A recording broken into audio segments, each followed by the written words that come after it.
Which choice completes the text with the most logical and precise word or phrase? In the early 1800s, the Cherokee scholar Sequoyah created the first script or writing system for an indigenous language in the United States. Because it represented the sounds of spoken Cherokee so accurately, his script was easy to learn and thus quickly achieved blank use. By 1830, over 90% of the Cherokee people could read and write it. So a key point here is that by 1830, over 90% of the Cherokee people can read and write using this script. So the word in this blank must highlight how this script achieved wide usage. A. Widespread. This seems to be correct because widespread highlights how this script achieved wide usage, and the fact that 90% of Cherokee people can read and write using it supports this, so A seems to be correct. B. Careful. Careful implies caution or concern, but this wouldn't make sense in the context of this sentence, so B is incorrect. C. Unintended. This is incorrect because the script was easy to learn, and by 1830, 90% of Cherokee people could read and write using it, so this wasn't an unintended use, it was intended use, so C is incorrect. D. Infrequent. This is incorrect because infrequent implies that there was a rare usage of the script, but because there's over 90% of Cherokee people could read and write using it, it wasn't an infrequent use, it was a frequent use. So D is incorrect, and the correct answer is A. Which choice completes the text with the most logical and precise word or phrase? Like the 1945 play it reimagines Federico Garcia Lorca's The House of Bernarda Alba, Marcus Gardley's 2014 play The House That Will Not Stand prominently features women. In both plays, the all-female cast blank an array of female characters, including a strong mother and several daughters dealing with individual struggles. So the word that best fits the blank would highlight how the all-female cast is made up of an array of female characters. So choice A says engulfs. This is incorrect because engulfs means encloses or overwhelms, but the all-female cast doesn't enclose or overwhelm an array of female characters. So A is incorrect. B. Encourages. Encourages means inspires with hope or courage, but the all-female cast doesn't inspire an array of female characters. So B is incorrect. C. Comprises. Comprises seems to be the correct answer because comprises means constitutes or is made up of, and the all-female cast is made up of an array of female characters, so C seems to be the correct answer. D. Provokes. This is incorrect because provokes means to incite, but the all-female cast doesn't incite an array of female characters, so D is incorrect, and the correct choice is C. Which choice completes the text with the most logical and precise word or phrase?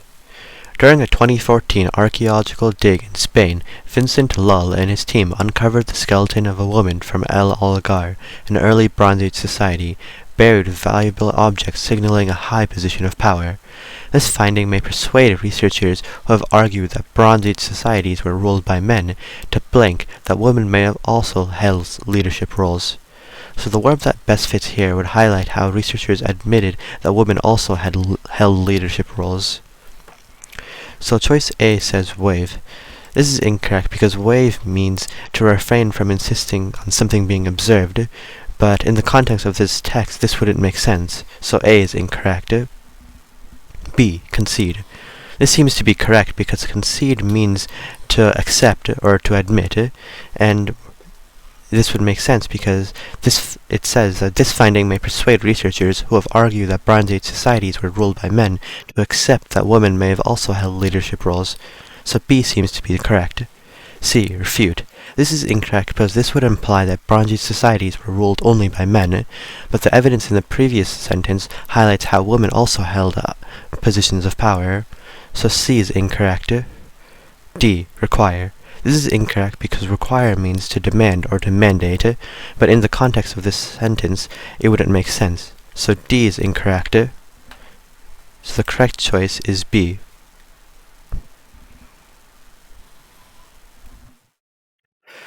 As used in the text, what does the word endure most nearly mean? The following text is adapted from Oscar Wilde's 1895 play, The Importance of Being Earnest. Have we got to part? I am afraid so. It's a very painful parting.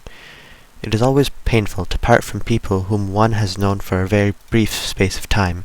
The absence of old friends one can endure with equanimity, but even a momentary separation from anyone to whom one has just been introduced is almost unbearable.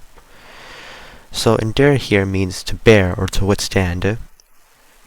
And choice A says regret. This is incorrect because regret means to feel sorrow for, but here endure does not mean to feel sorrow for, so A is incorrect. B, persist. This is incorrect because while endure does and can mean persist, in the context of this passage it doesn't make sense, because it says the absence of old friends one can persist with equanimity, so this doesn't make sense, so B is incorrect. C, tolerate. This seems to be correct because endure can mean tolerate, and in the context of this passage it makes sense. The absence of old friends one can tolerate with equanimity. So C seems to be the correct answer. D, encourage. This doesn't make sense in the context of this passage because it would imply the absence of old friends one can encourage with equanimity. So D is incorrect. So the correct answer is C.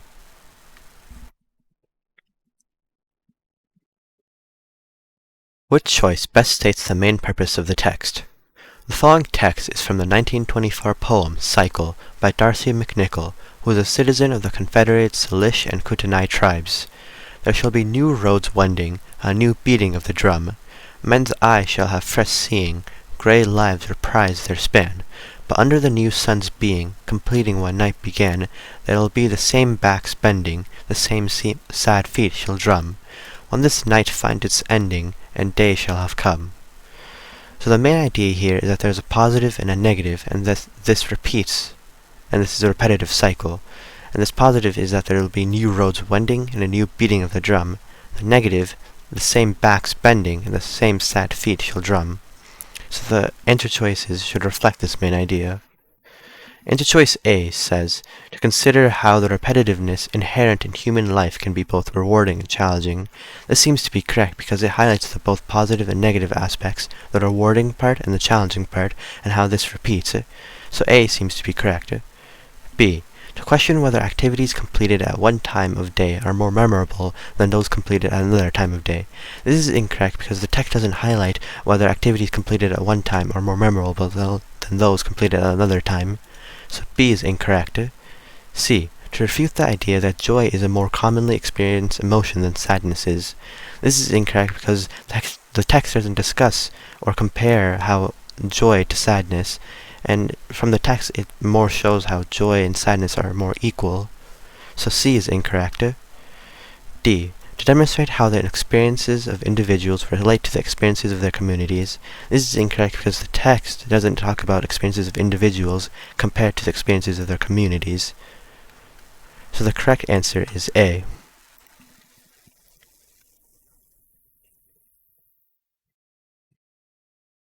Which choice best describes the function of the underlined portion in the text as a whole? The following text is from Charlotte Fortin Grimm's 1888 poem, At Newport.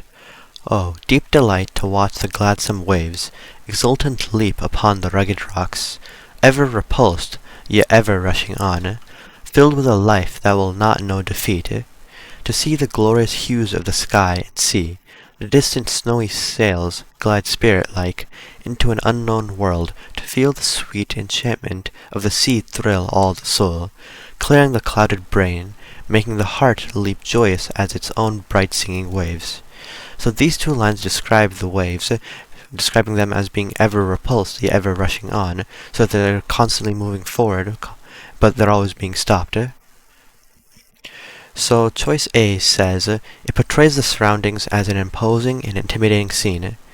This is incorrect because while it is describing as imposing, it isn't correct to describe it as intimidating, because intimidating has a negative connotation, but the whole scene is described positively. So A is incorrect. B, it characterizes the sea waves as relentless and enduring force. This seems to be correct because the two sentences do say that the sea waves are ever repulsed, yet ever rushing on, so this can be described as being relentless or enduring. So B seems to be the correct answer. C, It conveys the speaker's ambivalence about the natural world. This is incorrect because the two sentences describe the waves, not the speaker's feelings one way or another toward the natural world. So C is incorrect. D. It draws a connection between the sea's waves and the speaker's thoughts.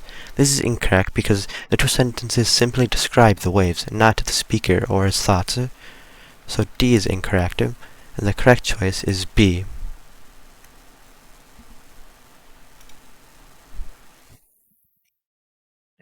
Which choice best describes the overall structure of the text? The following text is adapted from Afra Ben's 1689 novel, The Lucky Mistake. Atlanta and Ronaldo are neighbors who have been secretly exchanging letters through Charlotte, Atlanta's sister. Atlanta gave this letter to Charlotte, who immediately ran into the balcony with it, where she still found Ronaldo in a melancholy posture, leaning his head on his hand. She showed him the letter, but was afraid to toss it to him, for fear it might fall to the ground. So he ran and fetched a long cane, which he cleft at one end, and held it while she put the letter into the cleft, and stayed not to hear what he said to it. But never was man so transported with joy as he was at reading of this letter. It gives him new wounds, for to the generous nothing abides love so much as love. So option A says, it describes the delivery of a letter, and then portrays a character's happiness at reading that letter. This seems to be correct, because the first two sentences describe how the letter was delivered, and then the last sentence describes how the character felt after reading that letter. So A seems to be the correct choice. B. It establishes that a character is desperate to receive a letter, and then explains why another character has not yet written that letter. This is incorrect because although the character is desperate to receive a letter, the other character has written the letter, it's just being delivered. So B is incorrect. C. It presents a character's concerns about delivering a letter, and then details the contents of that letter. This is incorrect because the text doesn't detail the content of that letter. So C is incorrect. D. It reveals the inspiration behind a character's letter, and then emphasizes the excitement that another character feels upon receiving that letter. This is incorrect because in the text it doesn't discuss the inspiration behind a character's letter. It simply says that they wrote the letter and gave it to Charlotte. So D is incorrect, and the correct answer is A.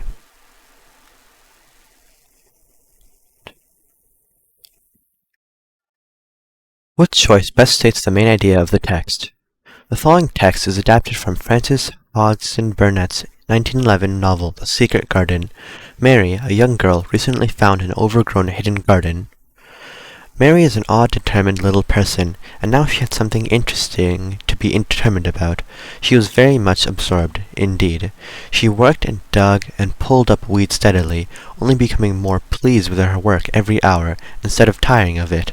It seemed to her like a fascinating sort of play. So choice A says, Mary hides in the garden to avoid doing her chores. This is incorrect, because the text doesn't say that she hides in her garden, and neither does it say that she does it to avoid doing her chores. So A is incorrect. B. Mary is getting bored with pulling up so many weeds in the garden.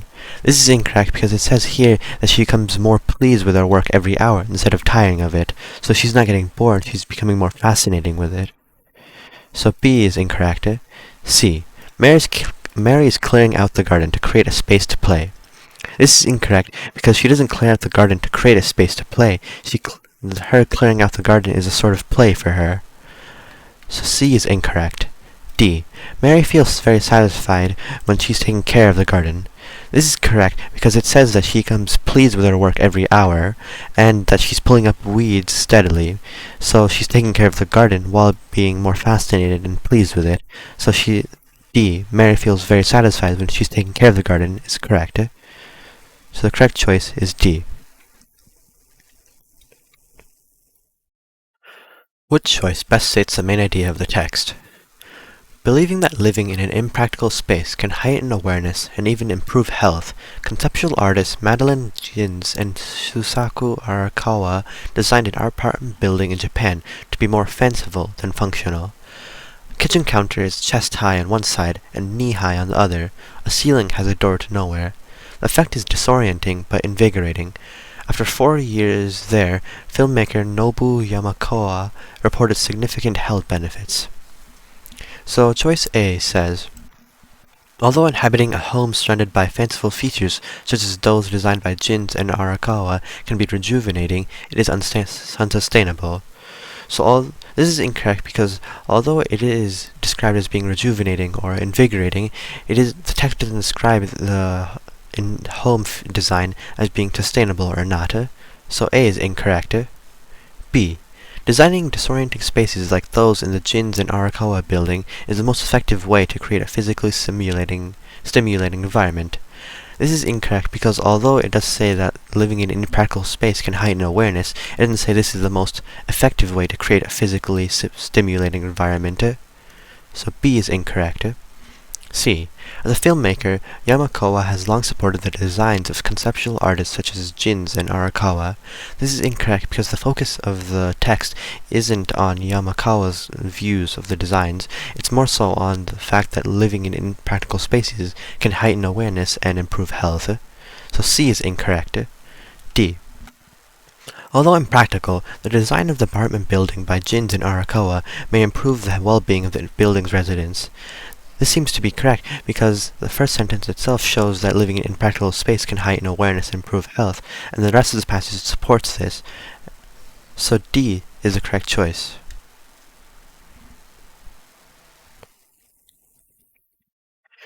What choice best states the main purpose of the text? The following text is from Maggie Pogue Johnson's 1910 poem, Poet of Our Race. In this poem, the speaker is addressing Paul Laurence Dunbar, a black author. Thou, with a stroke of mighty pen, hast told of joy and mirth, and read the hearts and souls of men as cradled from their birth. The language of the flowers, thou hast read them all, and in the little book responded to thy call. So choice A says, to praise a certain writer for being especially perceptive regarding people and nature. So this seems to be correct because here it says, and read the hearts and souls of men, and he knows the language of the flowers. So it shows that he comprehends a great deal, or is perceptive, regarding people and nature. So A seems to be the correct answer. B. To establish that a certain writer has read extensively about a variety of topics. This is incorrect because in the passage it doesn't explicitly say that the writer has read extensively about a variety of topics, and it more focuses on his perceptive abilities. So B is incorrect. C. To call to attention to a certain writer's careful and elaborately detailed writing process. This is incorrect because the main purpose of the text is to praise the author, and the text doesn't discuss the writer's careful and elaborately detailed writing process. So C is incorrect. D. To recount fond memories of an afternoon spent in nature with a certain writer. This is incorrect because nothing in this text suggests that they're recounting fond memories of an afternoon spent in nature with a certain writer. So D is incorrect, and the correct choice is A.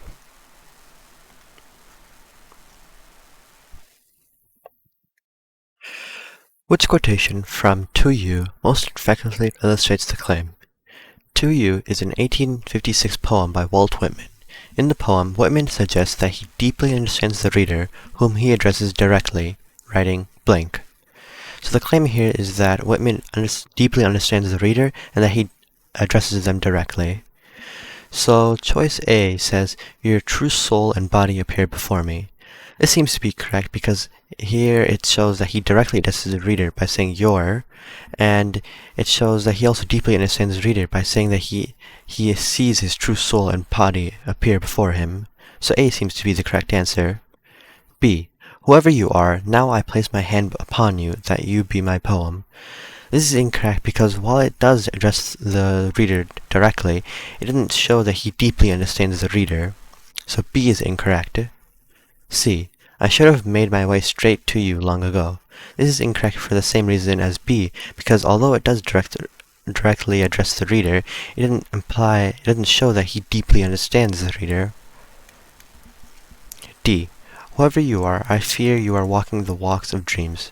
This is incorrect because although it does directly address the reader, and it expresses a concern for the reader, this concern doesn't show that he deeply understands the reader. It's just mere concern for the reader. So the correct answer is A.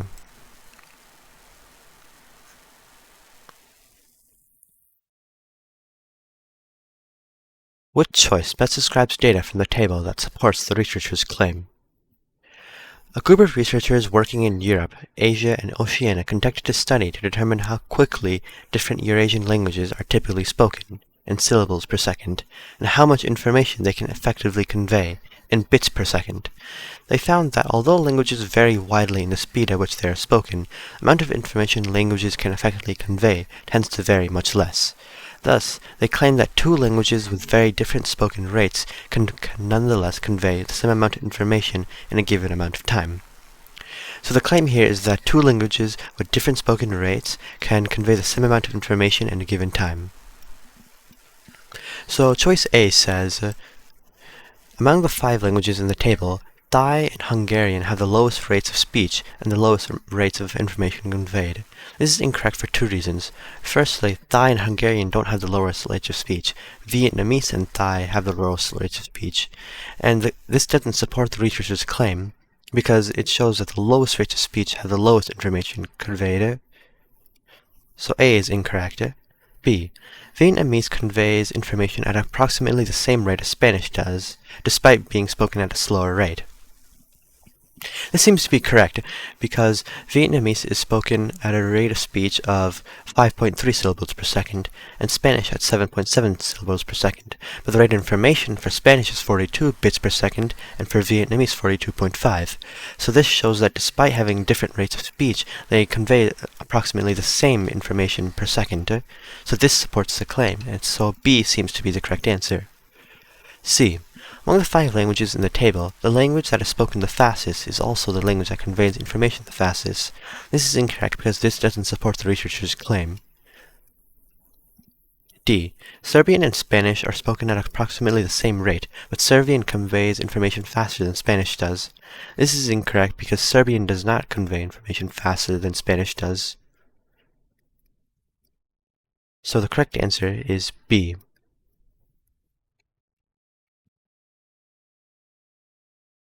Which choice best describes data from the graph that weakens the student's conclusion?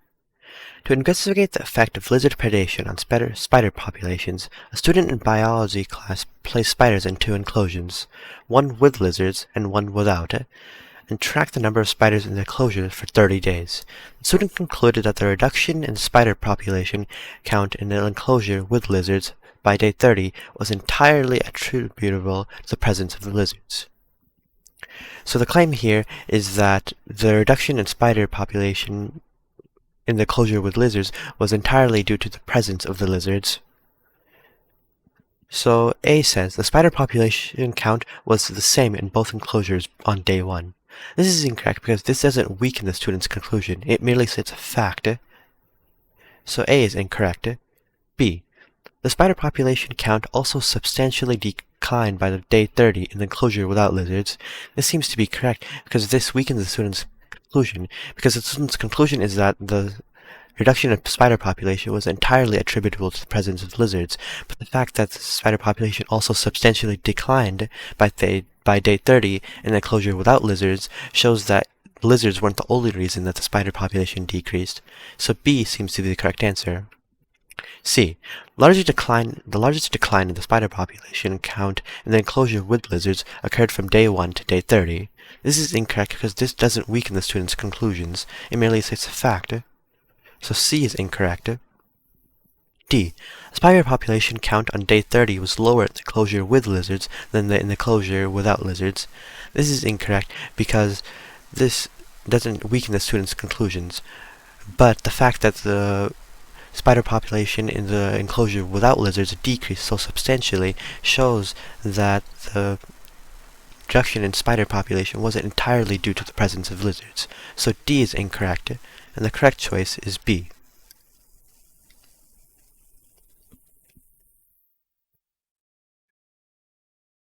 Which choice most logically completes the text? Although military veterans make up a small portion of the total population of the United States, they occupy a significantly higher proportion of the jobs in civilian government. One possible explanation for this disproportionate representation is that military service familiarizes people with certain organizational structures that are also reflected in civilian government bureaucracy, and this familiarity thus blank. So choice A says, make civilian government jobs especially appealing to military veterans. So this seems to be correct, because the first sentence discusses how military veterans occupy a high proportion of the jobs in civilian government, and the second sentence serves to explain the reasons for this, and they say that the military service familiarizes people with these organizational structures that are also reflected in civilian government bureaucracy. So this familiarity thus makes civilian government jobs more appealing to military veterans, because they're already familiar with the certain organizational structures used. So A seems to be correct. B. Alters the typical relationship between military service and subsequent career preferences. This is incorrect, because subsequent and career preferences here could refer to any career other than civilian government jobs, but this passage is only focused on civilian government jobs, so this is incorrect. C. Encourages non-veterans applying for civilian government jobs to consider military service instead. This is incorrect because the text does not discuss non-veterans at all, so C is incorrect. D. Increases the number of civilian government jobs that require some amount of military experience performed. This is incorrect because the text focuses on why the military veterans have a high proportion of jobs in civilian government, not that these jobs should require some amount of military experience. So D is incorrect, and the correct answer is A.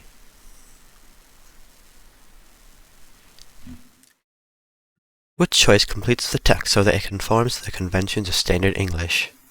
The city of Pompeii, which was buried in ash following the eruption of Mount Vesuvius in 79 CE, continues to be studied by archaeologists.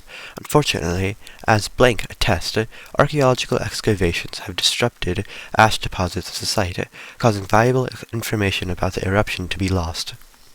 So a key point here is that there's no need for punctuation between the noun researchers and the noun phrase Roberto Scandone and Christopher Kilburn, because that would interrupt the flow of the passage. So A says, researchers, Roberto Scandone and Christopher Kilburn, This is incorrect because, as before, no punctuation is needed, because it would interrupt the flow of the passage. B. Researchers, Roberto Scandone and Christopher Kilburn. This is incorrect for the same reason as A, because no punctuation is needed here. C. Researchers Roberto Scandone and Christopher Kilburn.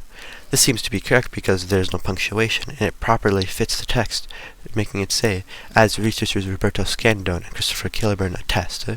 So C seems to be the correct answer. D. Researchers Roberto Scandone, and Christopher Kilburn. This is incorrect because no comma is necessary before the and. So D is incorrect. So the correct answer is C.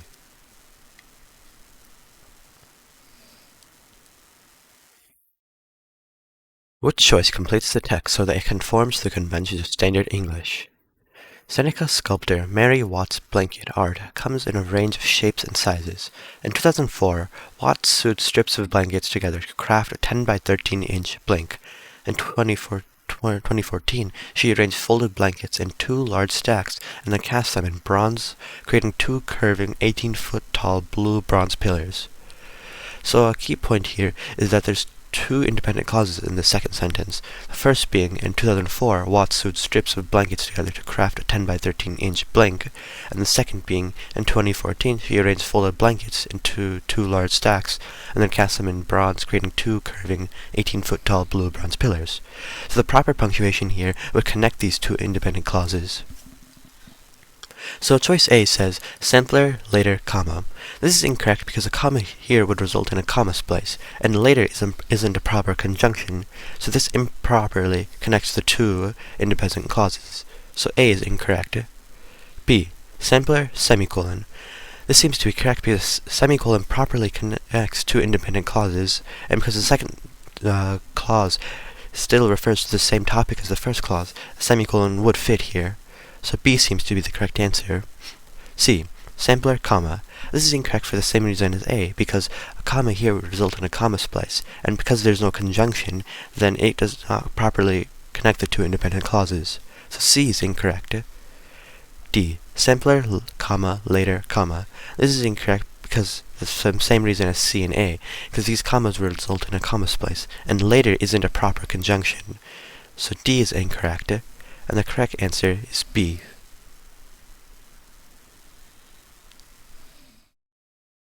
Which choice completes the text so that it conforms to the conventions of standard English? Gathering accurate data on water flow in the United States is challenging because of the country's millions of miles of blank. The volume and speed of water at any given location can vary drastically over time. So a key point here is that there are two coordinated noun phrases, the first being the country's millions of miles of waterways, and the second being and the fact. So when there's two coordinated noun phrases like this, no punctuation is needed because that would interrupt the flow of the passage. So choice A says waterways and the fact that, comma. This is incorrect because as before, no punctuation is needed, and generally commas don't appear after that. So A is incorrect. B. Waterways, comma, and the fact that, comma. This is incorrect because as before, no punctuation is needed, and these comma placements don't logically make sense. So B is incorrect. C. Waterways, comma, and, comma, the fact that. This is incorrect because the commas before and after and don't make sense, and that no punctuation is needed because it would interrupt the flow of the passage. So C is incorrect. D. Waterways and the fact that. No punctuation. So this seems to be correct because there's no need for punctuation here, as that would interrupt the flow of the passage, and because these are two coordinated noun phrases. So D is the correct answer.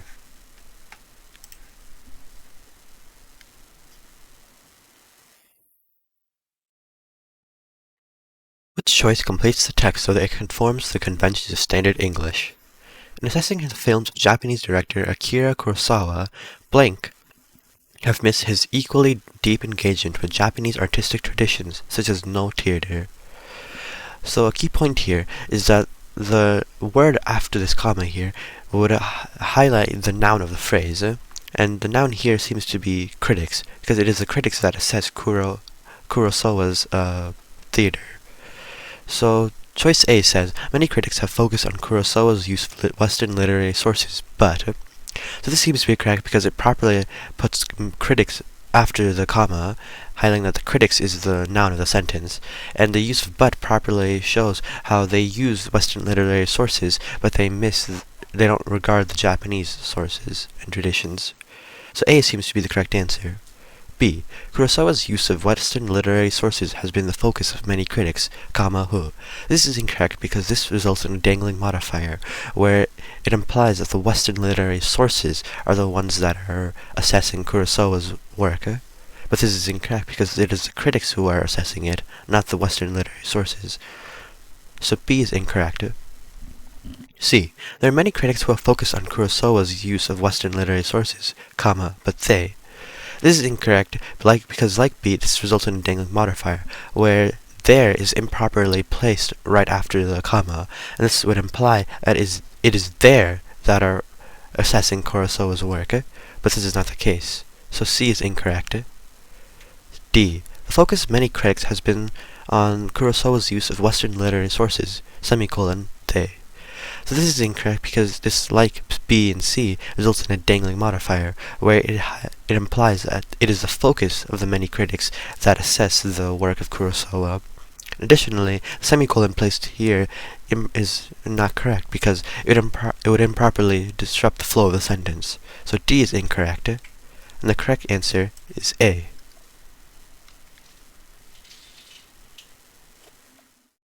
Which choice completes the text so that it conforms to the conventions of standard English?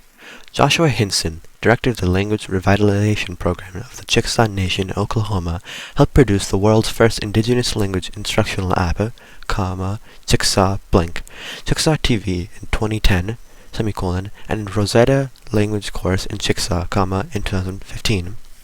So a key point here is that this is a complex series, meaning that each individual element must be separated by a semicolon. So choice A says basic, semicolon, in 2009, comma, an online television network, semicolon. This is incorrect because the semicolon usage here is incorrect, where the semicolon should be used after 2009 to show that the Chickasaw Basic was created in 2009, and there's no need for semicolon after network, because then that would incorrectly split the sentence an online television network, Chickasaw TV, in 2010. So A is incorrect. B. basic, semicolon, in 2009, comma, an online television network, comma. This is incorrect for the same reason as A, because there's no semicolon here after basic is incorrect, whereas it should be placed after 2009, and the comma here is incorrect because this is a complex series, so the elements must be separated by a semicolon, not a comma. So B is incorrect. C. Basic, comma, in 2009, semicolon, an online television network. This seems to be correct because the comma properly separates Jigsaw Basic from the time it was created in 2009. The semicolon properly separates the elements in the complex series, and the comma here properly separates the online television network Jigsaw TV in 2010. So C seems to be the correct answer. D. Basic, comma, in 2009, comma, an online television network, comma. This is wrong because it doesn't include any semicolons in the first place, and semicolons are needed to separate the elements in a complex series. So D is incorrect, and the correct answer is C.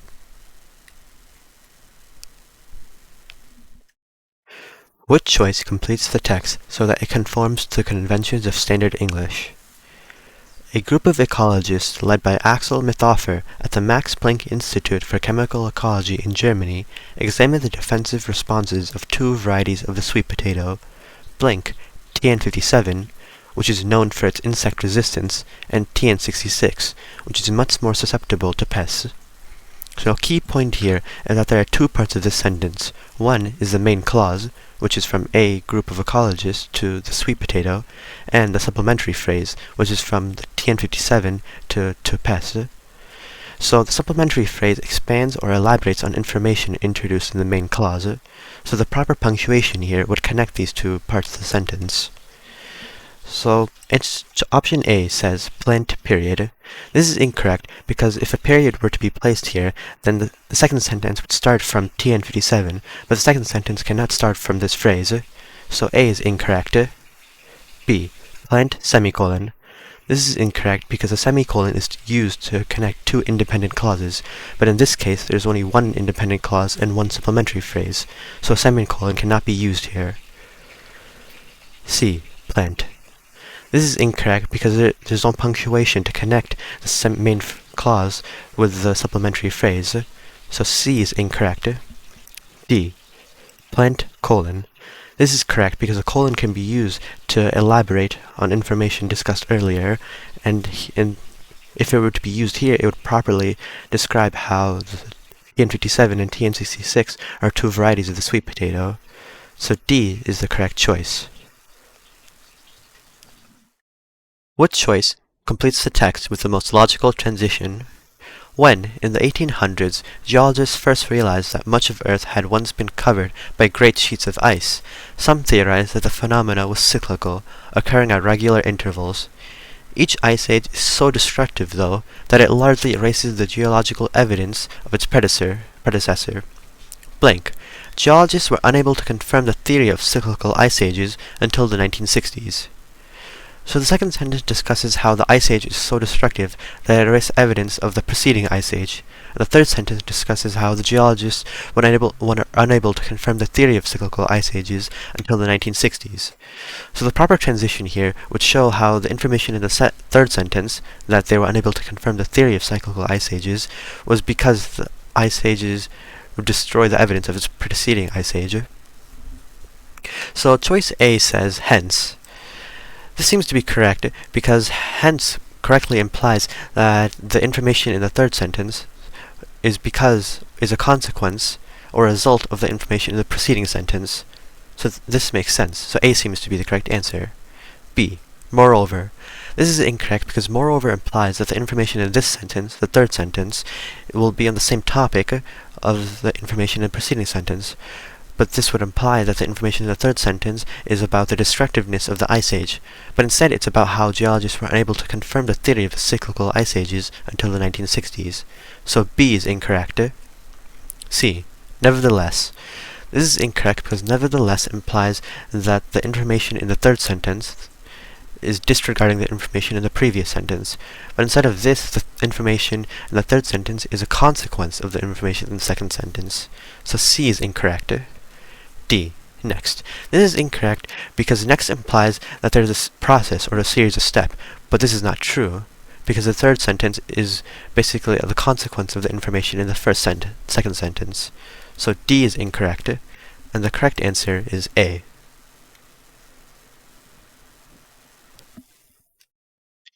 The student wants to compare the lengths of the two rail tunnels. Which choice most effectively uses relevant information from the notes to accomplish this goal? While researching a topic, a student has taken the following notes. The Seikan Tunnel is a rail tunnel in Japan. It connects the island of Honshu to the island of Hokkaido. It is roughly 33 miles long. The Channel Tunnel is a rail tunnel in Europe.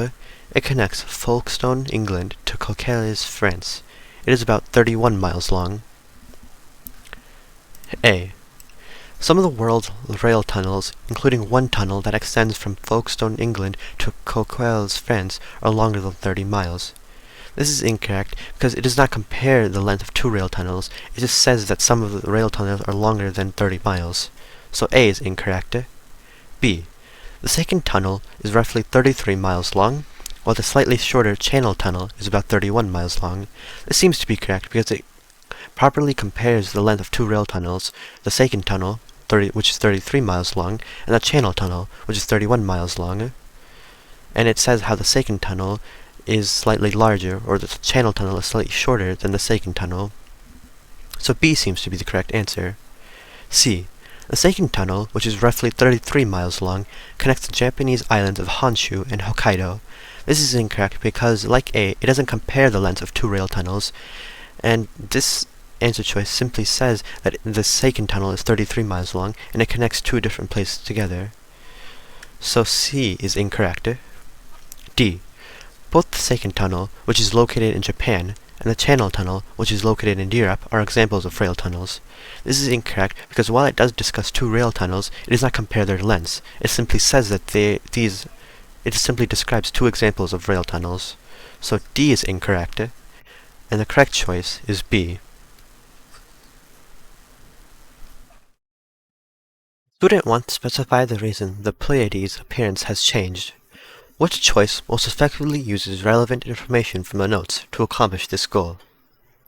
While researching a topic, a student has taken the following notes. Ancient Native American and Australian Aboriginal cultures described the Pleiades star clusters as having 7 stars. It was referred to as the Seven Sisters in the mythology of ancient Greece. Today, the clusters appear to have only 6 stars. 2 of the stars have moved so close together that they now appear as one. So option A says, ancient Native American and Australian Aboriginal cultures described the Pleiades, which was referred to in Greek mythology of the Seven Sisters, as having 7 stars. This is incorrect because this does not specify the reason why the Pleiades' appearance has changed. It does not describe the appearance of the Pleiades, it only describes how it has 7 stars. So A is incorrect. B. Although once referred to as the Seven Sisters, the Pleiades' appears to have only 6 stars today. This is incorrect because although it describes how the Pleiades' appearance has changed, it does not specify the reason why its appearance has changed. So B is incorrect. C. In the time since ancient cultures described the Pleiades as having 7 stars, two of the cluster's stars have moved so close together that they now appear as one. This seems to be correct because it properly specifies the reason why the Pleiades' appearance has changed, which is that 2 of the cluster's stars have moved so close together that they now appear as one. So C seems to be the correct answer. D. The Pleiades has 7 stars, but 2 are so close together that they appear to be a single star. This is incorrect because this does not specify the reason why the Pleiades' appearance has changed. It simply says that they had 7 stars, but 2 of them appear so close together that it looks as one star. So D is incorrect, and the correct answer is C. The student wants to emphasize fossil significance. Which choice most effectively uses relevant information from the notes to accomplish this goal? While researching a topic, a student has taken the following notes. Pinnipeds, which include seals, sea lions, and walruses, live in and around water. Pinnipeds are descended not from sea animals, but from 4-legged, land-dwelling carnivores. Canadian paleobiologist Natalia Rybinski recently found a fossil with 4 legs, webbed toes, and the skull and teeth of a seal. Rybinski refers to her rare find as a transitional fossil. The fossil illustrates an early stage in the evolution of pinnipeds from their land-dwelling ancestors. So choice A says, Canadian paleobiologist Natalia Rybinski's fossil has the skull and teeth of a seal, which, like sea lions and walruses, is a pinniped. This is incorrect because this does not emphasize the fossil's significance, it merely describes the fossil's characteristics. So A is incorrect. B. Pinnipeds are descended from four-legged land-dwelling carnivores. A fossil that resembles both was recently found. This is incorrect for the same reason as A, because it does not emphasize the fossil's significance, it merely describes pinnipeds' ancestry and shows how a fossil connects the pinnipeds to their ancestors. So B is incorrect. C. Having four legs but the skull and teeth of a seal, the rail fossil illustrates an early stage in the evolution of pinnipeds from their land-dwelling ancestors. This seems to be correct because this emphasizes the fossil's significance, which is that it represents an early stage in the evolution of pinnipeds from their land-dwelling ancestors. So C seems to be the correct answer. D. A transitional fossil was recently found by paleobiologist Natalia Rybinski. This is incorrect because it does not emphasize the fossil's significance, it merely describes the fossil as being a transitional fossil. So D is incorrect, and the correct answer is C.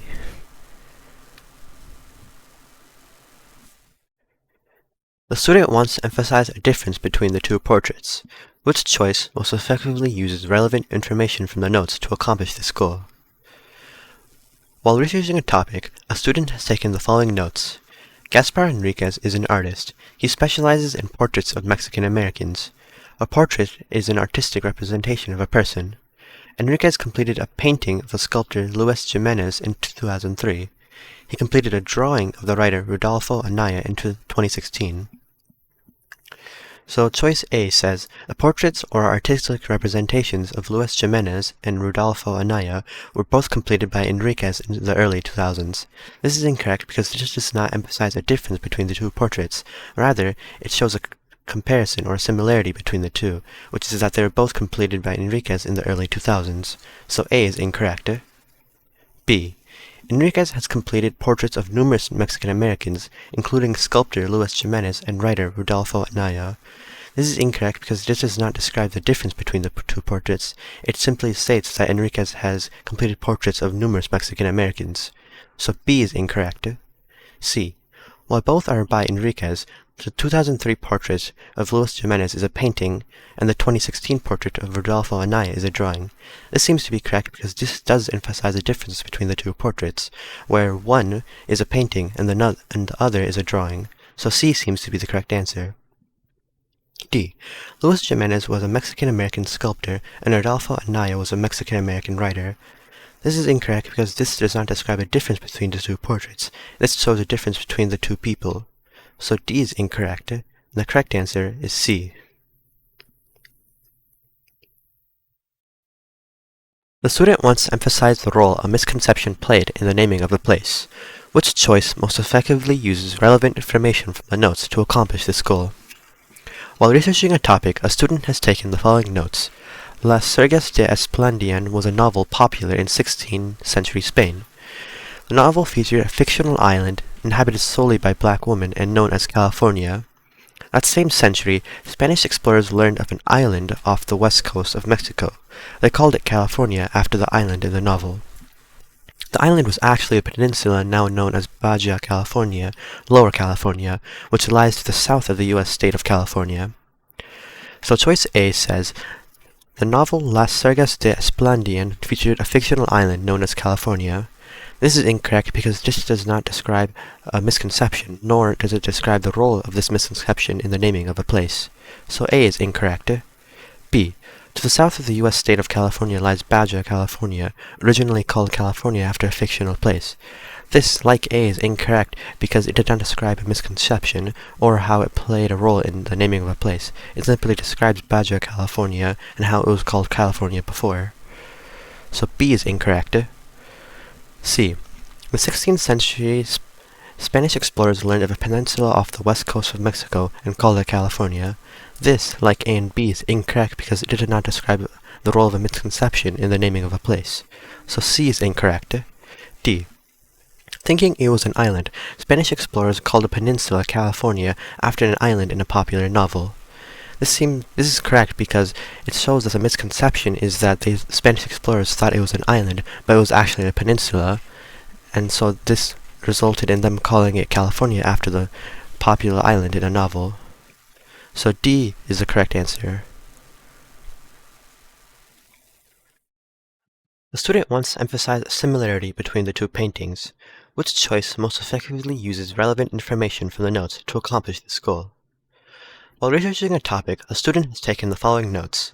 In 1851, German-American artist Emanuel Lutz painted Washington crossing the Delaware. His huge painting, 149 by 255 inches, depicts the first U.S. president crossing the river with soldiers in the Revolutionary War. In 2019, Cree artist Kent Monkman painted Mistikossiwak, Wooden Boat People, Resurgence of the People. Monkman's huge painting, 132 by 264 inches, was inspired by Lutz's. It portrays indigenous people in a boat rescuing refugees. So, answer choice A says Monkman, a Cree artist, finished his painting in 2019. Lutz, a German artist, completed his in 1851. This is incorrect because this does not describe a similarity between the two paintings. It simply describes how one painting was finished in 2019 and the other in 1851. So A is incorrect. B. Although Monkman's paintings was inspired by Lutz's, the people and actions the two paintings portray are very different. This is incorrect because this describes a difference between the two paintings rather than a similarity, and this is that the people and actions of the two paintings portray are very different. So B is incorrect. C. Lutz's and Monkman's paintings are both huge, measuring 149 by 255 inches and 132 by 264 inches, respectively. This seems to be correct because it shows that there's a similarity between the two paintings, which is that they're both very large. So C seems to be the correct answer. D. Lutz's paintings depicts Revolutionary War soldiers, while Monkman's depicts indigenous people and refugees. This is incorrect because this, like B, shows a difference between the two paintings rather than a similarity, which is that one painting depicts Revolutionary War soldiers while the other depicts indigenous people and refugees. So D is incorrect. The correct answer is C.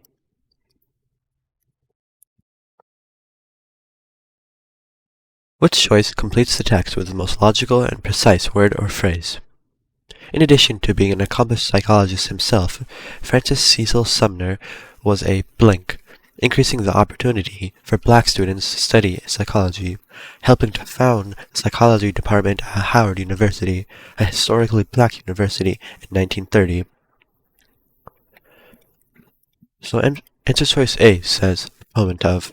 This seems to be correct because proponent of could also mean supporter of, and Sumner was a supporter of increasing the opportunity for black students to study psychology because he founded the psychology department at Howard University.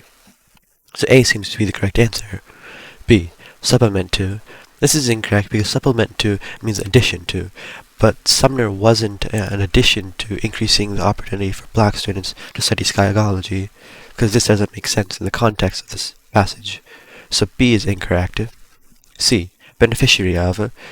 This is incorrect because this would imply that Sumner received help from his own efforts. So C is incorrect. D. Distraction for. This is incorrect because it wouldn't make sense to say that Sumner was a distraction for increasing the opportunity for black students to study psychology because he founded the psychology department at Howard University. So D is incorrect, and the correct answer is A.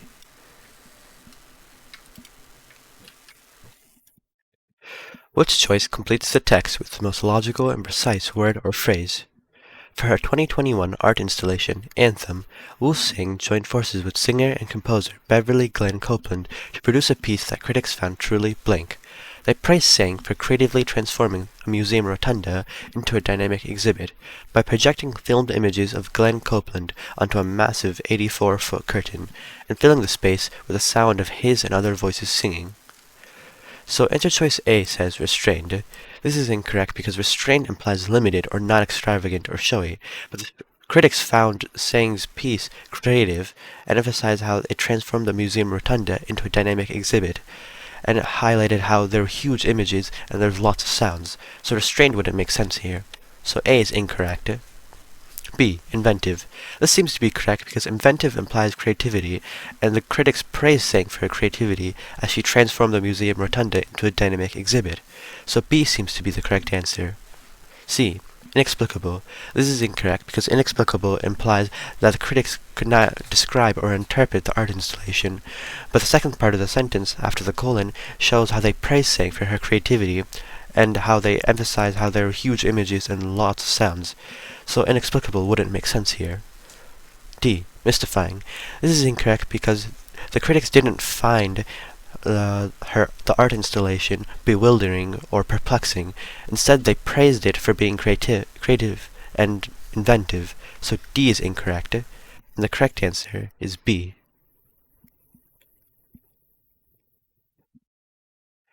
Which choice completes the text with the most logical and precise word or phrase?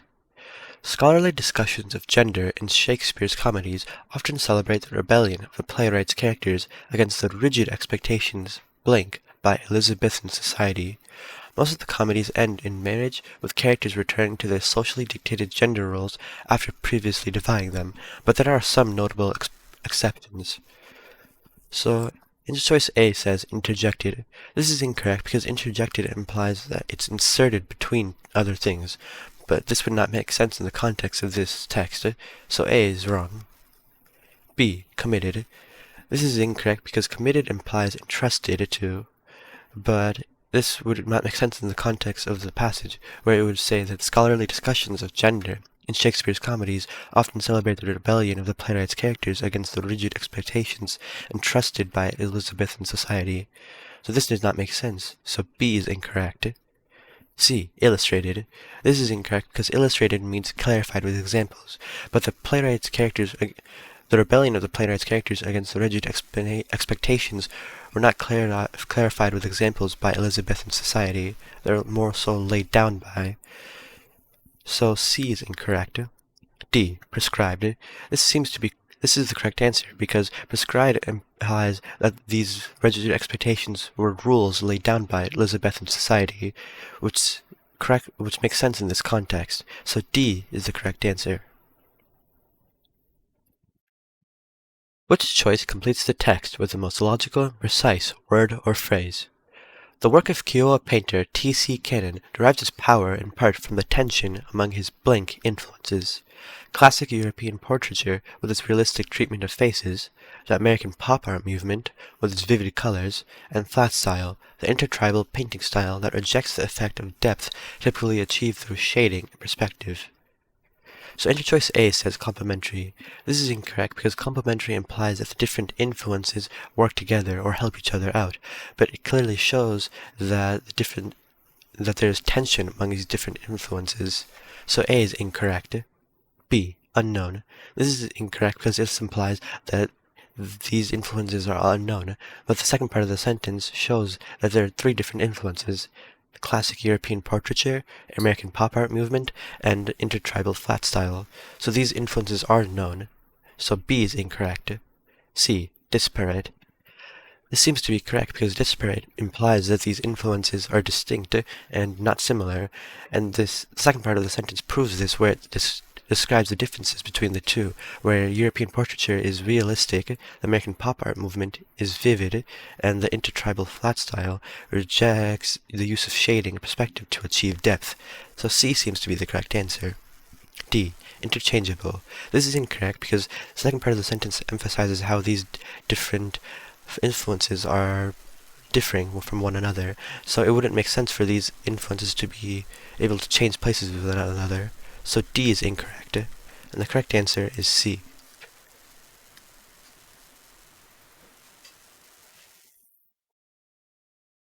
Based on the text, how would Graeber and Wengrow, text 2, most likely respond to the conventional wisdom presented in text 1? Text 1. Conventional wisdom long held that human social systems evolved in stages, beginning with hunter-gatherers forming small bands of members with roughly equal status. The shift to agriculture about 12,000 years ago sparked population growth that led to the emergence of groups with hierarchical structures, associations of clans first, then chiefdoms, and finally bureaucratic states. So text 1 highlights how human social systems evolved in stages and in a linear progression, where there were first associations of clans, then chiefdoms, and then bureaucratic states. Text 2. In a 2020 book, anthropologist David Graeber and archaeologist David Wengrow maintain that humans have always been socially flexible, alternately forming systems based on hierarchy and collective ones with decentralized leadership. The authors point to evidence that as far back as 50,000 years ago, some hunter-gatherers adjusted their social structures seasonally, at times dispersing in small groups but also assembling into communities that included esteemed individuals. So text 2 highlights that human social systems were flexible, where they switched between different ones, sometimes based on hierarchy and other times on collective ones with decentralized leadership. So option A says, by conceding the importance of hierarchical systems, but asserting the greater significance of decentralized collective societies. This is incorrect because text 2 does not discuss how there's a greater significance of decentralized collective societies. Instead, it discusses how human social systems have been flexible. So A is incorrect. B. By disputing the idea that development and social structures have followed a linear progression through distinct stages. This seems to be correct because text A says that human social systems evolved in linear progression, whereas text 2 says that their social systems have been flexible, where they switch between different systems. So B seems to be the correct answer. C. By acknowledging the hierarchical roles likely were a part of social systems before the rise of agriculture. This is incorrect because text 2 does not say that hierarchical roles weren't part of the social system before the rise of agriculture.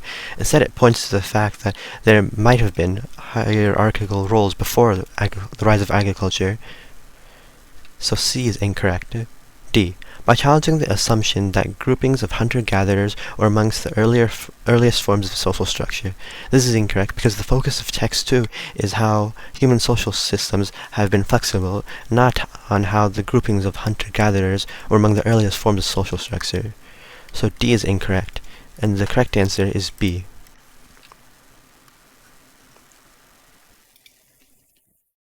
Which choice best states the main idea of the text? In 1934, physicist Eugene Wigner posited the existence of a crystal consisting entirely of electrons in a honeycomb-like structure. The so-called Wigner crystal remained largely conjecture, however, until Feng Wang and colleagues announced in 2021 that they had captured an image of one. The researchers trapped electrons between two semiconductors and then cooled the apparatus, causing the electrons to settle into a crystalline structure. By inserting an ultra-thin sheet of graphene above the crystal, the researchers could obtain an impression, the first visual confirmation of the Wigner crystal. So option A says, researchers have attained the most definitive evidence to date of the existence of the Wigner crystal. So the text highlights how the Wigner crystal was first posited in 1934, but it was mostly conjecture, until another group of scientists ran an experiment and obtained the first visual confirmation of the Wigner crystal. So the text emphasizes that this was the first visual confirmation of the Wigner crystal. So A seems to be the right answer. B. Researchers have identified an innovative new method for working with unusual crystalline structures. This is incorrect because the text discusses only the Wigner crystal, not other unusual crystalline structures. So B is incorrect. C. Graphene is the most important of the components required to capture an image of a Wigner crystal.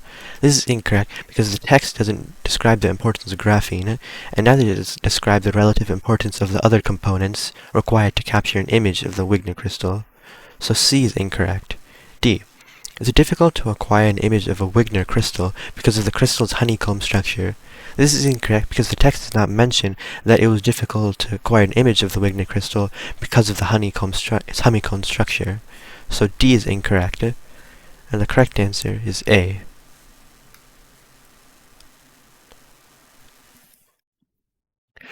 According to the text, why was Wang and his team's discovery of the Pteropteris schiochensis fossil significant? For many years, the only existing fossil evidence of Mixopterid euripterids, an extinct family of large aquatic arthropods known as sea scorpions and related to modern arachnids and horseshoe crabs, came from 4 species living on the paleocontinent of Laurussia. In a discovery that expands our understanding of the geological distribution of mixopterids, paleontologist Bo Wang and others have identified fossilized remains of a new mixopterid species, Pteropteris shiosinensis, that lived over 400 million years ago on the paleocontinent of Gondwana. So the text here highlights how the previous fossil evidence of the mixopterids were from the paleocontinent of Laurussia, but the second sentence highlights how the new fossil expands their understanding of geological distribution of the mixopterids, highlighting that this new one lived on the paleocontinent of Gondwana. So option A says, your fossil constitutes the first evidence found by scientists that mixopterids lived more than 400 million years ago. This is incorrect because in the text it doesn't say that other mixopterids didn't live over 400 million years ago, so A is incorrect. B. A fossil helps establish that mixopterids are more closely related to modern arachnids and horseshoe crabs than previously thought. This is incorrect because, like A, the text doesn't say that this new fossil helps establish that these mixopterids are more closely related to modern arachnids and horseshoe crabs. So B is incorrect. C. The fossil helps establish a more accurate timeline of the evolution of mixopterids on the paleocontinents of Laurussia and Gondwana. This is incorrect because although it does show that the mixopterids lived on Gondwana and Laurussia, it doesn't say that there is an accurate timeline of evolution of the mixopterids from Laurussia to Gondwana. So C is incorrect. D. The fossil constitutes the first evidence found by scientists that mixopterids existed outside the paleocontinent of Laurussia. This seems to be correct because the first sentence highlights how the four previous fossils of mixopterids lived only on Laurussia, but the new fossil lived on the paleocontinent of Gondwana. So D is the correct answer. According to the text, what is true about Mother? The following text is adapted from Edith Nesbit's 1906 novel, The Railway Children. Mother did not spend all her time in paying dull visits to dull ladies, and sitting dully at home waiting for dull ladies to pay visits to her. She was almost always there, ready to play with the children and read to them, and help them to their home lessons. Besides this, she used to write stories for them while they were at school, and read them aloud after tea, and she always made up funny pieces of poetry for their birthdays and for other great occasions. So answer choice A says, she wishes that more ladies would visit her. This is incorrect because the first sentence says that she did not spend all her time in paying dull visits to dull ladies, or sit at home dully to wait for dull ladies to pay visits to her. So the text highlights that she thought the idea of visiting other ladies and them visiting her was dull and boring. So A is incorrect. B. Birthdays are her favorite special occasion. This is incorrect because although it does say that she made poetry on the children's birthday, it doesn't say that these were her favorite special occasion. So B is incorrect. C. She creates stories and poems for her children. This is incorrect because it says here, besides this, she used to write stories for them while they were at school and read them aloud after tea. And she always made up funny pieces of poetry for their birthdays and for other great occasions. So C seems to be the correct answer. D. Reading to her children is her favorite activity. This is incorrect for the same reason as B, because the text doesn't suggest that her reading to her children was her favorite activity. Rather, it does not compare any between her activities. So D is incorrect. And the correct answer is C. Which quotation from The Young Girl most effectively illustrates the claim? The Young Girl is a 1920 short story by Catherine Mansfield. In the story, the narrator takes an unnamed 17-year-old girl and her younger brother out for a meal. In describing the teenager, Mansfield frequently contrasts the character's pleasant appearance with her unpleasant attitude. That's when Mansfield writes of the teenager, blank. So the claim here is that the character has a pleasant appearance but an unpleasant attitude. So the correct option should reflect this. So option A says, I heard her murmur, I can't bear flowers on a table. They had evidently been giving her intense pain, for she positively closed her eyes as I moved them away. This is incorrect for two reasons. One, it doesn't discuss her pleasant appearance, and two, it doesn't show her unpleasant attitude, where her dislike for flowers may just be that she doesn't like flowers, not that she has an unpleasant attitude. So A is incorrect. B. While we waited, she took out a little gold powder box with a mirror in the lid, shook the poor little puff as though she loathed it, and dabbed her lovely nose. This seems to be correct because it shows her pleasant appearance, as it says dabbed her lovely nose, and her unpleasant attitude, where it says that she shook the poor little puff as though she loathed it. So B seems to be the correct answer. C. I saw, after that, she couldn't stand this place a moment longer, and indeed she jumped up and turned away while I went through the vulgar act of paying for the tea. This is incorrect because, like A, it doesn't show her pleasant appearance, and although it does show her unpleasant attitude, where she doesn't like this place, and so C is incorrect. D. She didn't even take her gloves off. She lowered her eyes and drummed on the table. When a faint violin sounded, she winced and bit her lip again. Silence. This is incorrect because, like C, it doesn't show her pleasant appearance, although it does show her unpleasant attitude. So D is incorrect, and the correct answer is B.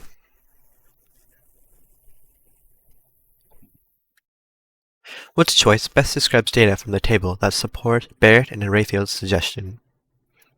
The largest tyrannosaurids, the family of carnivorous dinosaurs that include Tarbosaurus, Albertosaurus, and most famously Tyrannosaurus rex, are thought to have had the strongest bites of any land animals in Earth's history. Determining the bite force of an extinct animals can be difficult, however, and paleontologists Paul Barrett and Emily Rayfield have suggested that an estimate of dinosaurs' bite force may be significantly influenced by the methodology used in generating that estimate. So, the suggestion from Barrett and Rayfield is that the methodology significantly influences the estimate. So, option A says, the study by Mears used body mass scaling and produced the lowest estimated maximum bite force, while the study by Cost et al. Used muscular and skeletal modeling and produced the highest estimated maximum. This is incorrect because the study by Mears did not produce the lowest maximum estimated bite force. It actually produced the highest, which is from 183,000 to 235,000. And the one used by Cost et al. Wasn't the highest. It was more towards the middle, being 335,000 to 63,000. So A is incorrect. B. In this study, Gignac and Erickson used toe-spoon interaction analysis to produce an estimated bite force range with a minimum of 8,000 newtons and a maximum of 34,000 newtons. This is incorrect because this does not support the suggestion, where it says the suggestion being that the bite force is significantly influenced by the methodology used in generating that estimate. So B is incorrect. C. The bite force estimates produced by Bates and Falkingham and by Cost et al. Were similar to each other. So Bates and Falkingham, so 35,000 to 57,000, and Cost et al. 35,000 to 63,000. So yes, they are similar to one another. While the estimates produced by Mears and by Gignac and Erickson each differed substantially from any other estimate. So Gignac and Erickson had 8,000 to 34,000 bite force, and Mears was 183,000 to 235,000. And these two had different estimation methods. So C seems to be the correct answer because it shows that these two varied by so much, and this may be because of the estimation method, and while these two estimation methods were the same, that these estimated bite force is very similar. So C seems to be the correct answer. D. The estimated maximum bite force produced by Cost et al. Exceeded the estimated maximum produced by Bates and Falkingham, even though both groups of researchers used the same method to generate their estimates. This is incorrect because the suggestion says that the methodology significantly influences the estimate, while here it just compares two estimates of this using the same methodology. So D is incorrect, and the correct answer is C.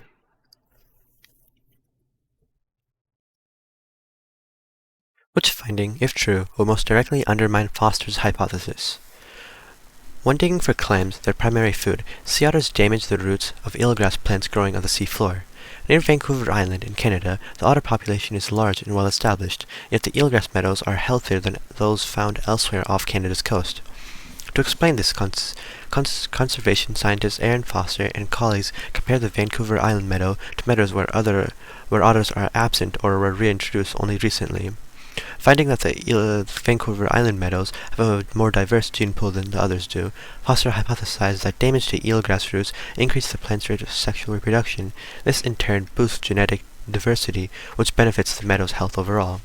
So the claim here is that the damage to the eelgrass roots boosts the meadow's health overall. So answer choice A says, at some sites in the study, eelgrass meadows are found near otter populations that are small and have only recently been reintroduced. This is incorrect because this does not say that the eelgrass meadows were harmed by the otter populations, which would undermine Foster's hypothesis. So A is incorrect. B. At several sites not included in the study, there are large, well-established sea otter populations, but no eelgrass meadows. This is incorrect because this does not say that the sea otters themselves hurt the eelgrass meadows. It simply says that there are no eelgrass meadows in these populations, or these areas. C. At several sites not included in the study, eelgrass meadows' health correlates negatively with the length of residence and size of otter populations. This seems to be correct because the Foster's hypothesis is that the damage to eelgrass roots by otters improves the meadow's health overall. But to undermine the hypothesis, you would have to show that the otter would damage the eelgrass meadow's health overall. And this is what it says. It says that eelgrass meadow's health correlates negatively with the length of residence and size of otter populations. So C seems to be the correct answer. D. At some sites in the study, the health of plants unrelated to eelgrass correlates negatively with the length of residence and the size of otter populations. So this is incorrect because the hypothesis is focused on eelgrass, not on other plants. So D is automatically wrong. So the correct answer is C. Which finding, if true, would most directly support the researcher's hypothesis? In the mountains of Brazil, Barbensia tomentosa and Barbensia macrantha, two plants in the Veloziaceae family, established themselves on soilless, nutrient-poor patches of quartzite rock. Plant ecologists Ana Abrajo and Patricia D. Brito Costa used microscopic analysis to determine that the roots of B. tomentosa and B. macrantha, which grow directly into the quartzite, have clusters of fine hairs near the root tip. Further analysis indicated that these hairs secrete both malic and citric acids. The researchers hypothesized that plants depend on dissolving underlying rock with these acids, as the process not only creates channels for continued growth, but also releases phosphates that provide the vital nutrient, phosphorus. So the hypothesis here is that plants depend on dissolving the underlying rock to release phosphates, which provide nutrients like phosphorus. So option A says, other species in the Veloziaceae family are found in terrains with more soil, but have root structures similar to those of B. tomentosa and B. macrantha. So this is incorrect because this does not support the researcher's hypothesis. Instead, it focuses on other species in the same family. So A is incorrect. B. Though B. tomentosa and B. macrantha both secrete citric and malic acids, each species provides the acids in different proportions. So this is incorrect because this focuses on them secreting the acids in different proportions, whereas the hypothesis is about how the plants depend on dissolving underlying rock for their nutrients. So B is incorrect. C. The roots of B. tomentosa and B. macrantha carve new entry points into rocks even when cracks in the surface are readily available. This seems to be correct because it supports the hypothesis, which shows that the plants depend on dissolving the underlying rock not only for continued growth, but for the acids it releases. And so the roots of B. tomentosa and B. macrantha carve new entry points into rocks even when cracks in the surface are readily available, supports the researcher's hypothesis. So C seems to be the correct answer. D.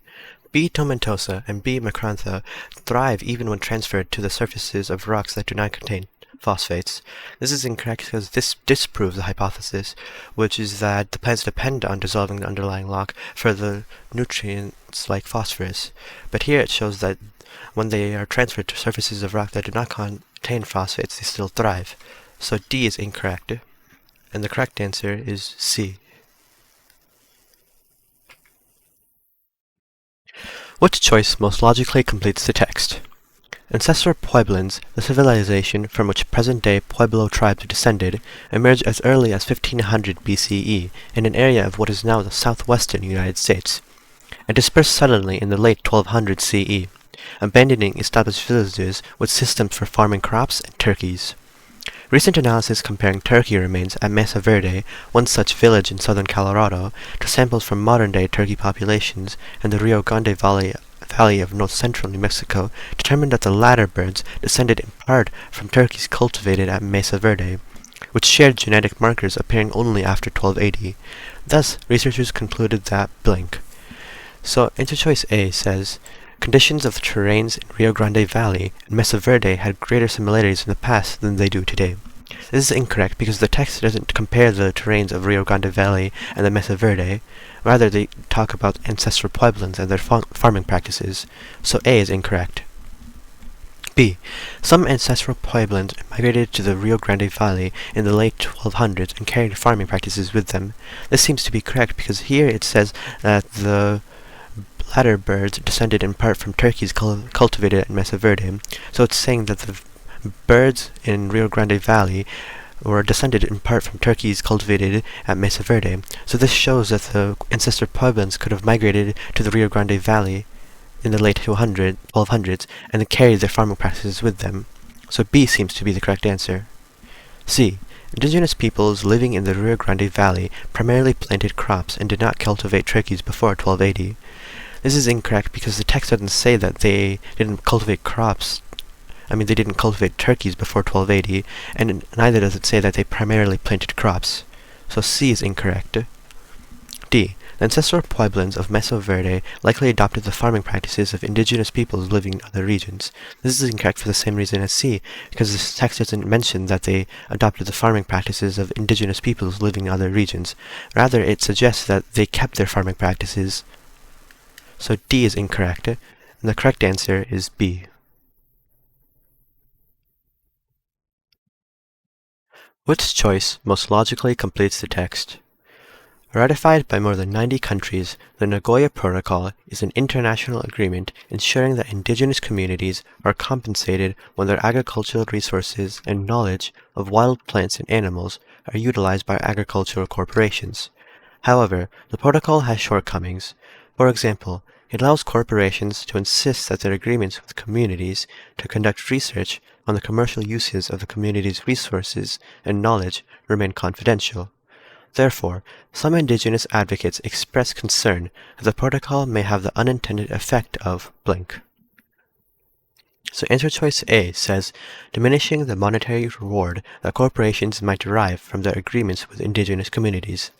This is incorrect because the text shows that it is the indigenous communities that may not be compensated properly, not the corporations. So A is incorrect. B. Limiting the research that corporations conduct on the resources of the indigenous communities with which they have signed agreements. This is incorrect because the text does not say that the corporations are limited in the research that they can conduct. So B is incorrect. C.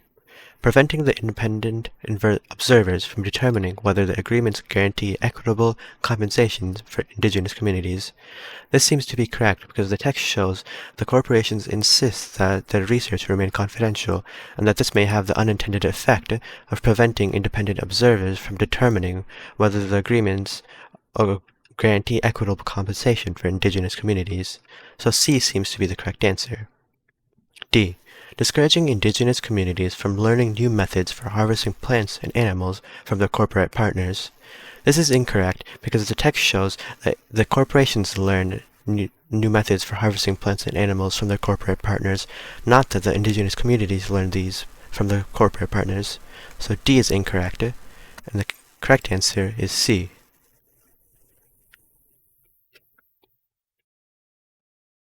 Which choice most logically completes the text? The domestic sweet potato, Ipomea batatas, descends from a wild plant native to South America.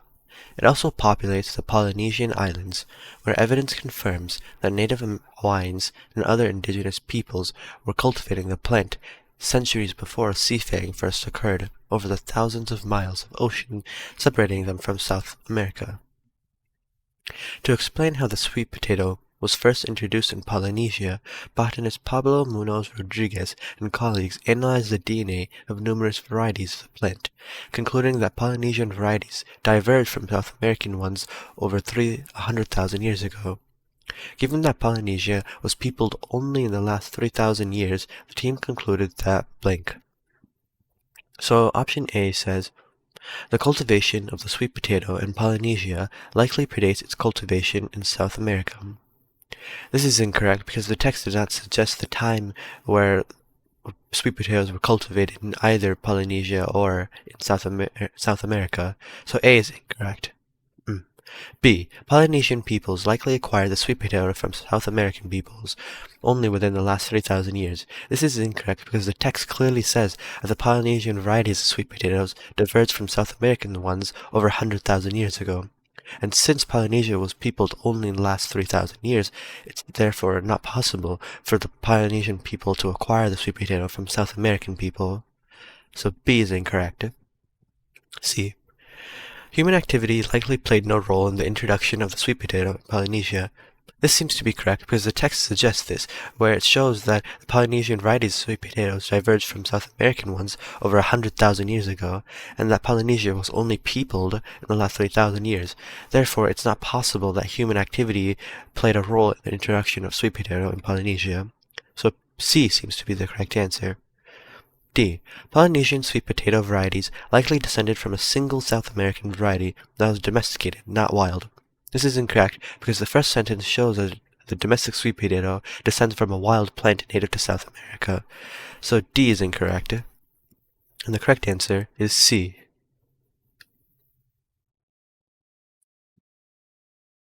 Which choice completes the text so that it conforms to the conventions of standard English?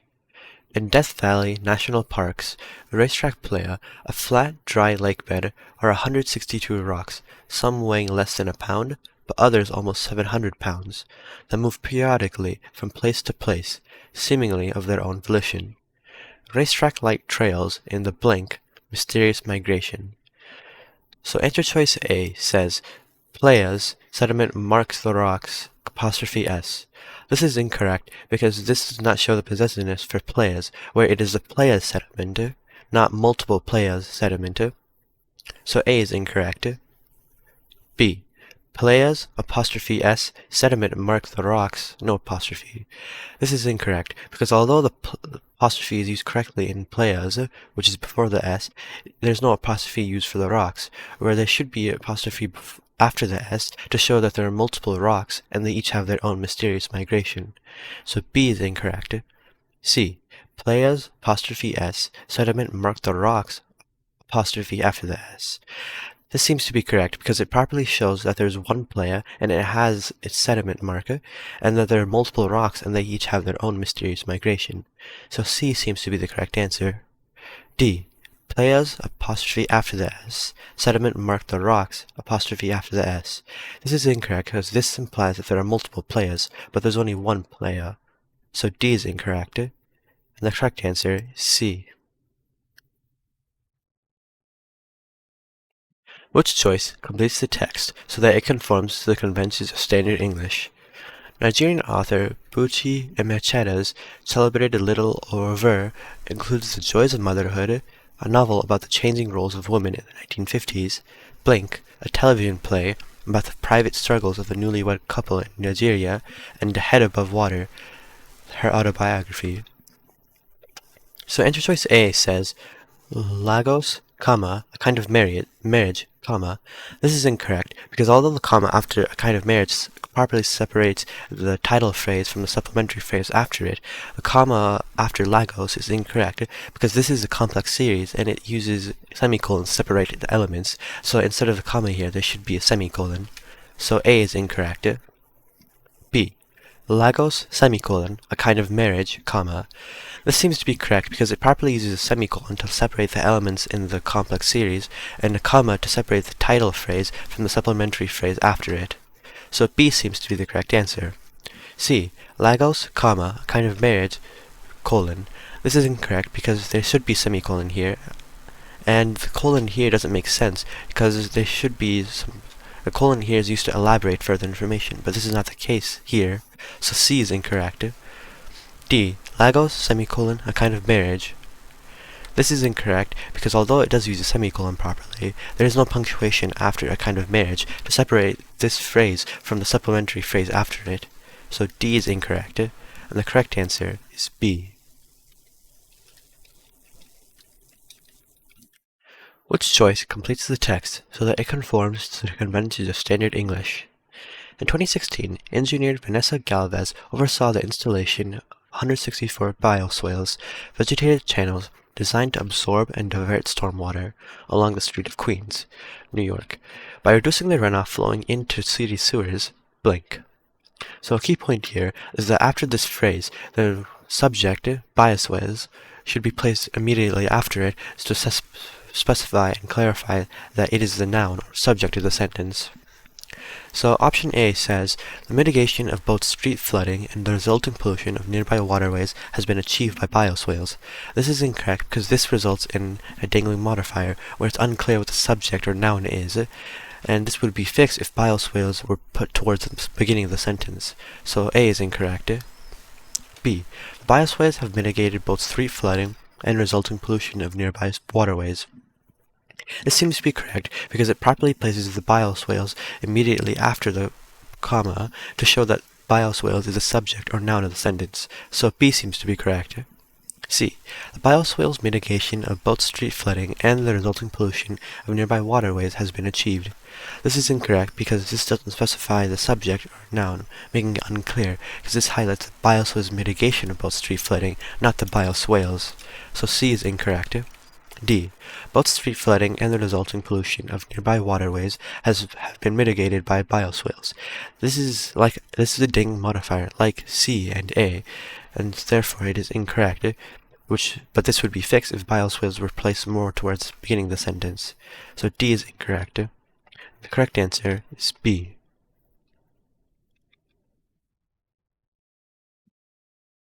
Which choice completes the text so that it conforms to the conventions of standard English? From afar, African-American fiber artist Bisa Butler's portraits look like paintings. Their depictions of human faces, bodies, and clothing so intricate that it seems only a fine brush could have rendered them. When viewed up close, however, the portraits reveal themselves to be blank, stitching barely visible among the thousands of pieces of printed microcut fabric. So option A says quilts, and the. This is incorrect because this and would interrupt the flow of the passage, and the conjunction here is unnecessary. So A is incorrect. B. Quilts, the. This is correct because this properly splits the sentence into two parts, where the first part is the main clause, and the second part is a supplementary phrase, and the comma here accurately separates the two. So B seems to be the correct answer. C. Quilts, the. This is incorrect because their semicolons are used to split two independent clauses, but here there's only one independent clause and then one supplementary phrase, so a semicolon can't work here. So C is incorrect. D. Quilts, the.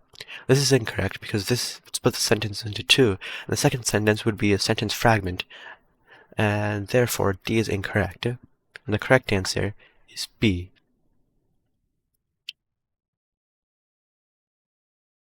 Which choice completes the text so that it conforms to the conventions of standard English?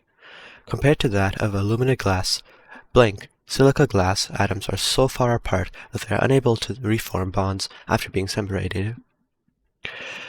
So a key point here is that after the comma, the subject or noun should be placed immediately after to specify what that subject or noun is of the sentence. So option A says, silica glass is at a significant disadvantage due to its more dispersed atomic arrangement. So this is incorrect because this implies the subject or noun is silica glass, but instead it's silica glass's atomic arrangement. So A is incorrect. B. Silica glass has a more dispersed atomic arrangement, resulting in a significant disadvantage. This is incorrect for the same reason as A, because it should be silica glass's atomic arrangement, not silica glass. So B is incorrect. C. A significant disadvantage of silica glass is that its atomic arrangement is more dispersed. This is incorrect for the same reason as B and A, where it should have a silica glass's atomic arrangement right after the comma, but instead it has something else, resulting in a dangling modifier. So C is incorrect. D. Silica glass's atomic arrangement is more dispersed, resulting in a significant disadvantage. This is correct because it properly compares alumina glass's atomic arrangement to silica glass's atomic arrangement, and it clearly establishes that silica glass's atomic arrangement is the noun or subject of the sentence. So D is correct. Which choice completes the text so that it conforms to the conventions of standard English? In the historical novel The Surrender Tree, Cuban-American author Margarita Engel uses poetry rather than prose, blank, the true story of Cuban folk hero Rosa La Bayamesa. So option A says tells. So this is incorrect, because if you were to place this into the sentence, it would say Margarita Engel uses poetry rather than prose, tells the true story of Cuban folk hero Rosa La Bermesa. Since this obviously doesn't make sense, so A is incorrect. B. Told. This is incorrect because if you were to place this in a sentence, it would say Margarita Engel uses poetry rather than prose, told the true story of. So this, like A, doesn't make sense. C. Is telling. So if you were to place this in the sentence, it would say Margarita Engel uses poetry rather than prose, is telling the true story of. This is incorrect. D. To tell. This seems to be correct because if you place it in the sentence, it would say Margarita Engel uses poetry rather than prose to tell the true story of Cuban folk hero Rosa La Bayamesa. So this D is the correct answer.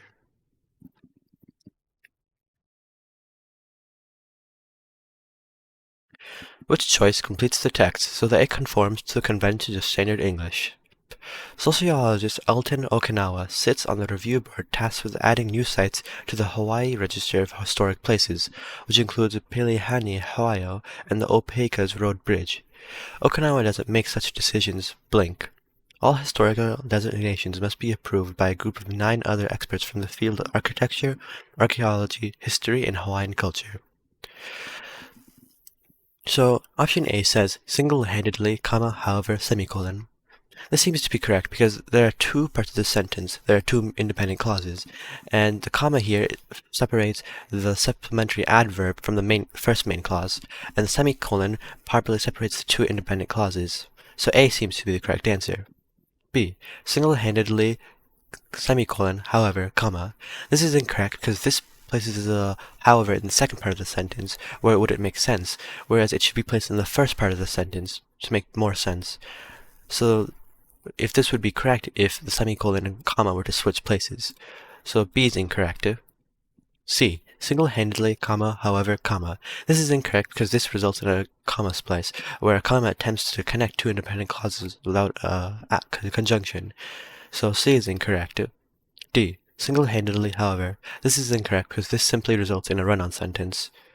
So D is incorrect. And the correct answer is A. Which choice completes the text with the most logical transition?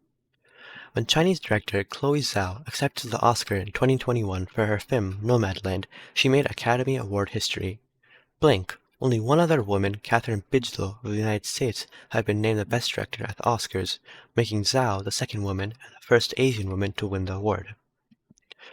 So, A. As a result. This is incorrect because the first part of the second sentence discusses what happened previously, before Zhao got the award, so as a result wouldn't make sense here. So A is incorrect. B. Previously. This seems to be correct because, as before, the second part of the first part of the second sentence discusses what happened before Zhao won the award, which is talking about how Catherine Bigelow was the only other woman who won the award. So previously would make sense here. So B seems to be the correct answer. C. However, this is incorrect because this implies that the second sentence will contrast the first sentence, but this is not the case. So C is incorrect. D. Likewise. This is incorrect because this implies that the second sentence will be in the same subject and the same topic as the first sentence, and this is incorrect because the second sentence elaborates on what was said in the first sentence. So D is incorrect, and the correct answer is B.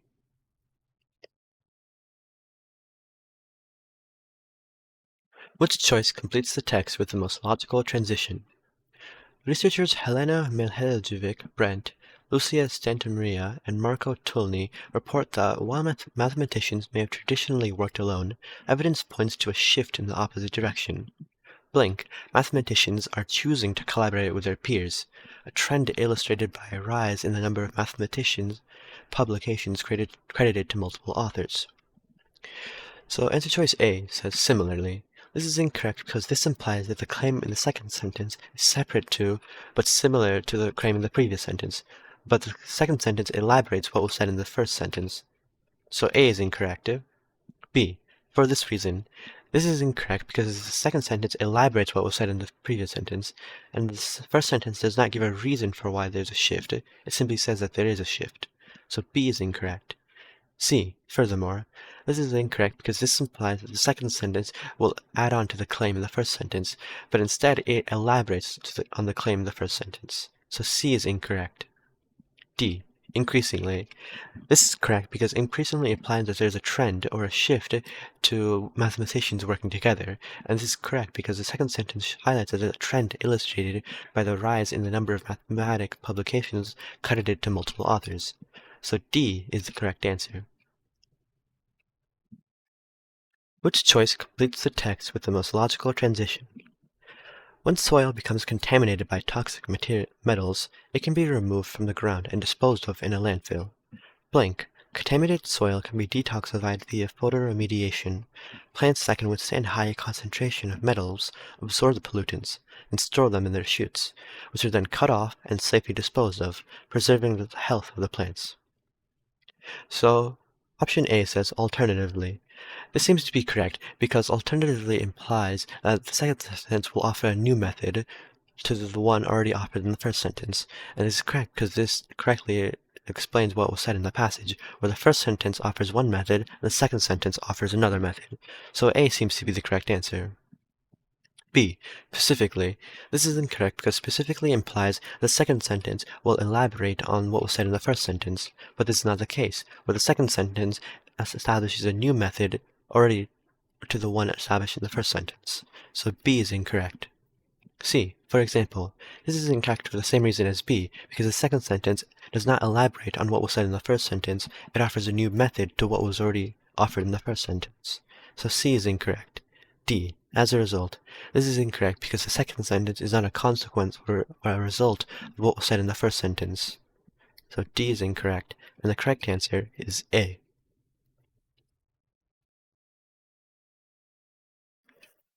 The student wants to emphasize the decline in unique apple varieties in the U.S. and specify why this decline has occurred. Which choice most effectively uses relevant information from the notes to accomplish these goals? While researching a topic, a student has taken the following notes. In the late 1890s, over 14,000 unique apple varieties were grown in the U.S. The rise of industrial agriculture in the mid-1900s narrowed the range of commercially grown crops. Thousands of apple varieties considered less suitable for commercial growth were lost. Today, only 15 apple varieties dominate the market, making up 90% of apples purchased in the U.S. The Lost Apple Project, based in Washington State, attempts to find and grow lost apple varieties. So, option A says, the Lost Apple Project is dedicated to finding some of the apple varieties lost following a shift in agricultural practices in the mid-1900s. This is incorrect because this does not emphasize the decline in new apple varieties. It only says why this decline has occurred and describes the Lost Apple Project. So A is incorrect. B. While over 14,000 apple varieties were grown in the U.S. in the late 1890s, only 15 unique varieties make up most of the apples sold today. This is incorrect because although it does emphasize the decline in unique apple varieties, it does not specify why this decline has occurred. So B is incorrect. C. Since the rise of industrial agriculture, U.S. farmers have mainly grown the same few unique apple varieties, resulting in the loss of thousands of varieties less suitable for commercial growth.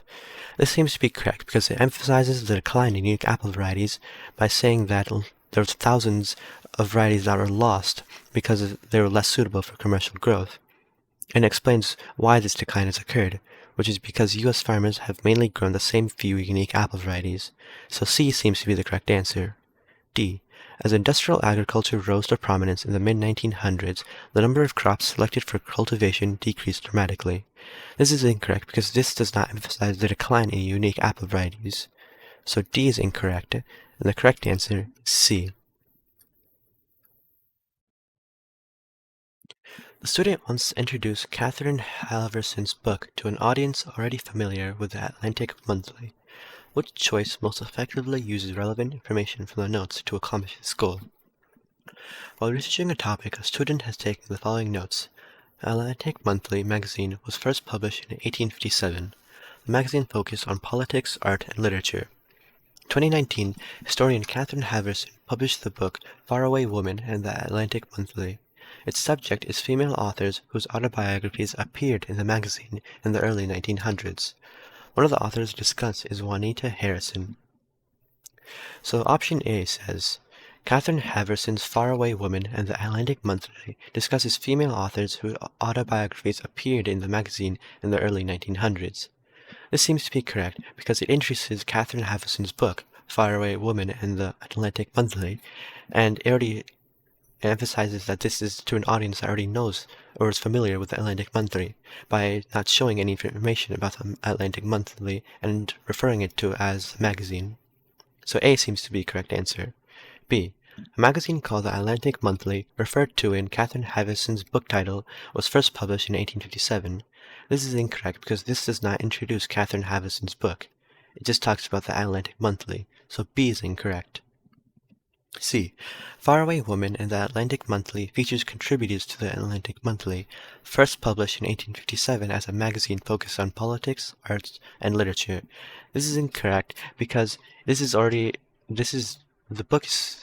student wants to introduce to an audience that already is familiar with the Atlantic Monthly, so there's no need to say any information about the Atlantic Monthly. So C is incorrect. D. An author discussed by Catherine Haverson is Juanita Harrison, whose autobiography appeared in the Atlantic Monthly in the early 1900s. This is incorrect because this does not introduce the book that Catherine Haverson wrote, which is The Faraway Woman in the Atlantic Monthly, so D is incorrect. The correct answer is A.